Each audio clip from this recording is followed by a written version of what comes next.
Breaking news! The Detroit Lions are ticking in more ways than one, and this time it's not just about the 28th pick in the NFL draft. It's about how Brad Holmes can pull another rabbit out of his hat on draft day. This front office has never shied away from changing things up, and in 2025, that trend may very well continue. Yes, my friends, things are heating up, and I don't know what surprises will come. But I do know one thing. I trust Brad Holmes. He's already shown that he knows what he's doing. I'm sure we'll come out much stronger this season. If you agree with this, hit that like button hard. If possible, write something like, "Go Lions." We trust in Holmes. Brad Holmes has traded up in every draft he's overseen, and if history is any indicator, Lions fans should brace themselves for some fireworks, possibly in the form of a trade for a game-destroying pass rusher. Let's talk scenarios. The Lions currently have 7 picks, starting with the 28th overall pick, but the real story here is how Detroit could use that pick, not to sit still, but to move up, and with very specific targets in mind. The most aggressive option? A trade with the San Francisco 49ers to move up to the 11th pick. It's a hefty price tag, 28,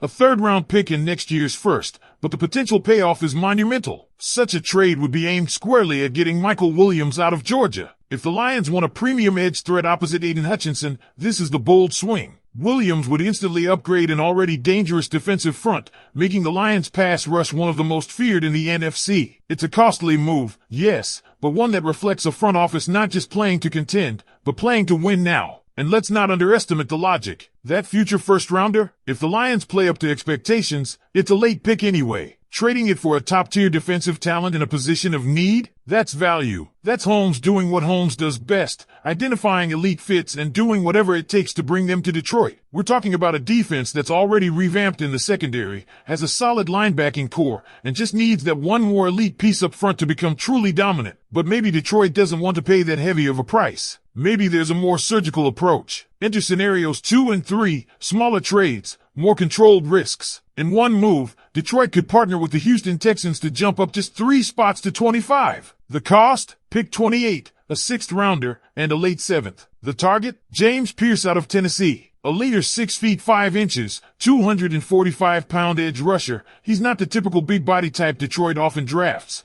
but his explosiveness could be exactly what the team needs off the edge. This kind of calculated aggression could be about jumping teams like the Ravens or Packers to get their guy before someone else does. The other compact trade-up option would involve the Los Angeles Rams, familiar trade partners. Here, it's a simple move from pick 28 to 26, giving up a 6th rounder. The goal? Possibly Jahmyr Stewart from Texas A&M or Nick Scorton, 2 names that keep popping up as fits for Detroit's defensive vision. The logic behind this move? Baltimore sits at pick 27, and you better believe they're in the market for a pass rusher. Jumping them could be the difference between getting your guy or watching him dominate in a different uniform. Now, if Holmes and company decide to sit tight or even trade down, that's where things get even more interesting. 2 trade-back options emerged in the analysis. The first, trading down with the New York Giants, sliding from 28 to 34 and picking up an additional 3rd rounder, pick 99. This type of move assumes that the board isn't falling in their favor. Maybe the top-tier edge guys are gone, or maybe they're targeting someone like Nick Scorton and believe he could still be there a few picks later. This move is all about maximizing value while still potentially getting your guy. Then there's the big slide, the most significant trade-down scenario proposed. Trading with the Arizona Cardinals,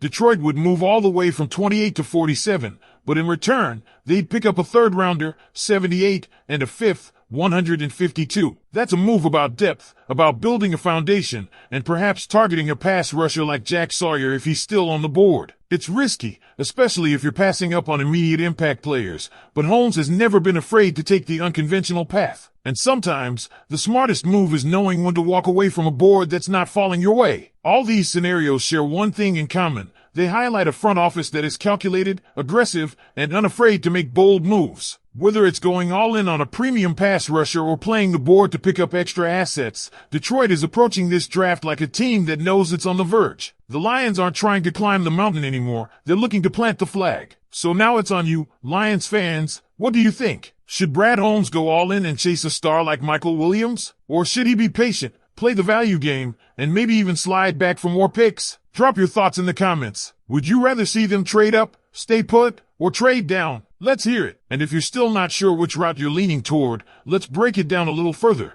because each one of these trade scenarios tells us something deeper about where the Detroit Lions are right now, not just as a roster, but as a franchise. If Brad Holmes makes the aggressive move up the board, especially into the top 15, it's a clear signal. That move isn't about building for the future. It's about competing for a championship now. Mikael Williams, Shema Stewart, James Pierce, these aren't just prospects. They're pieces to finish a puzzle that Dan Campbell and Holmes have been building for years. Think about it. With Aidan Hutchinson on one side and a premier pass rusher on the other, you're looking at a defensive front that could dominate even the best offenses in the NFL. That kind of trade is a move a team makes when it knows its window is open. But here's the twist. Trading up comes with risk. It means fewer picks overall, and you better be right about the guy you're moving up for. That's why Holmes has to be laser focused on who he thinks can elevate this defense. If he moves up for someone like James Pierce, who doesn't fit the typical Detroit edge mold, then that's not just about skill. That's about scheme versatility. That's about bringing in someone who can do what nobody else on this roster currently can. And if Pierce or Stewart becomes that player, this defense takes a massive step forward. Now on the other end, if the Lions decide to move down, especially in that bigger trade back with Arizona, that's a clear play for flexibility. It's Holmes saying, look, we're already strong. Let's stack more talent and build depth. And there's a good argument for that. Jack Sawyer, for example, might not be a flashy name in the top 20, but if he's still sitting there at 47 and Detroit grabs him along with 2 more picks, that's turning 1 first-round pick into 3 contributors. Depth wins in the NFL. It's not sexy, but it wins. Then there's the middle road, those tiny trades up a couple spots, giving up a 6th or 7th to move ahead of a team like the Ravens. That's a Holmes specialty. It's low risk, high reward. If you're worried Baltimore might snag Nick Scotton, and all it costs you is pick 196 to make sure he's yours, that's a move any fan should get behind. That's calculated aggression. That's chess, not checkers. But here's where the conversation gets real. What if the Lions stay at 28 and just pick the best player available? No trades, no fireworks, just solid roster building. That's always a possibility. It would mean that Holmes believes someone he loves will be there. Maybe it's a lineman. Maybe it's a defensive back if someone falls. It wouldn't be the flashiest route, but if the right guy is there, you trust your board and you make the pick. Because at the end of the day, what this all comes down to is identity. The Lions are no longer just trying to find themselves. They've built an identity. They're gritty, aggressive, physical, and they're on the verge of being great. This draft, it's a chance to take the next step, to fill in the final gaps. Whether it's an elite edge rusher, a valuable depth piece, or another foundational building block, Holmes is going to make moves with purpose. So, Lions Nation, we've laid out the scenarios. Big trade up for a star like Mikael Williams, slight jump to outmaneuver a rival and secure someone like Pierce or Scotton, or maybe trade back, stack some more picks, and trust Holmes to work his day 2 magic again? Now it's time to sound off. Drop your takes in the comments. Should the Lions push their chips in for a top-tier defender? Or is it smarter to trade down and keep building long-term strength? Which player would you love to see wear Honolulu blue this year? Let's get this conversation going, because draft night is coming fast, and the Lions have decisions to make that could shape their Super Bowl dreams.